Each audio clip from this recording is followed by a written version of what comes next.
Okay, here we go, girls. Probabilities that are more than 50%. Okay, the method is you have to re-describe the problem. Okay? Now, this is where people who discipline themselves not only to always think what they're expecting. Who actually did that in that exercise? Who actually went like this? If I was doing 9 repetitions with a probability of 20%, I'd expect about 2 or 3. Who actually did that? Do it, girls. It is going to help you a massive amount when the problems get more complicated. Or this one, 20 repetitions with a probability of 35%. I'm expecting 7, aren't I?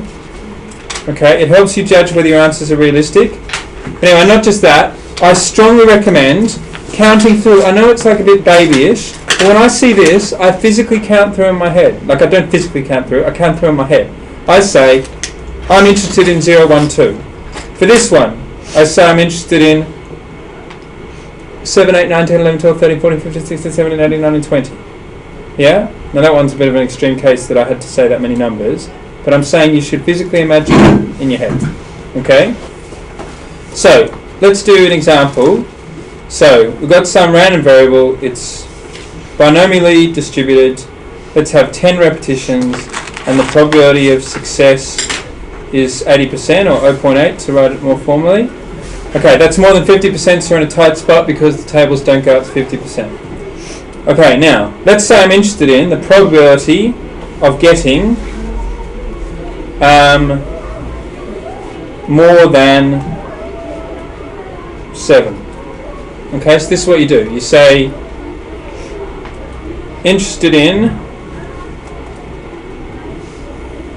8, 9, 10 successes at probability 0.8. Does that make sense? You'll get good at doing it in your head. You don't always have to write it out like a table like this. Now that is the same as, it's not an alternative problem. It's not like subtracting from 1. It's not doing a clever trick. Those exact situations can alternatively be described as 2 failures at probability 20%. If 8 of your flower pots flower, you'll be sitting there looking at 2 that haven't. If 9 have flowered, you'll be sitting there looking at 1 that hasn't. And if 10 have flowered, you'll be looking at none that haven't. Does that make sense? It's not an alternative. It's not an alternative problem. It's not like, dear Mr. Examiner, you go, dear Mr. Examiner, thanks for your hard question. I'm just going to do this little one, and then I'm going to use the answer. This is the same question. It's an alternative description of the same state of affairs. And the sweet thing is that that is in the table. So I'm in the 10 box because it's 10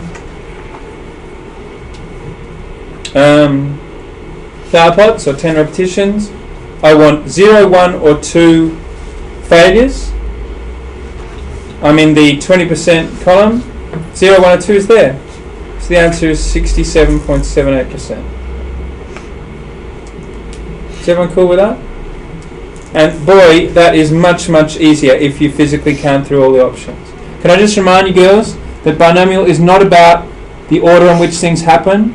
It's not about whether you did 19 heads and then a fail. It simply counts stuff. Remember how we talked about your friend who only ever cares about what mark they get, never whether they got the easy questions right or the hard questions right? This is about somebody who's obsessed with counting. They only care how many successes they got. Right? So that's why these are ideal for the binomial. Okay? Right, now, are there any questions in the exercise that are like that? Did you have any? Well, these aren't. These are all less than 50%. Are any of these more than 50%? No? Or maybe it's the harder problems. Oh, here we go. Here are some where it's more than 50%.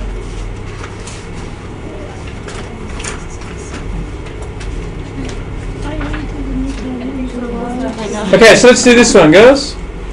So 70% of customers buy a cup of tea. So that's basically saying the probability of getting a cup of tea from a customer, money from the customer for tea is 70%.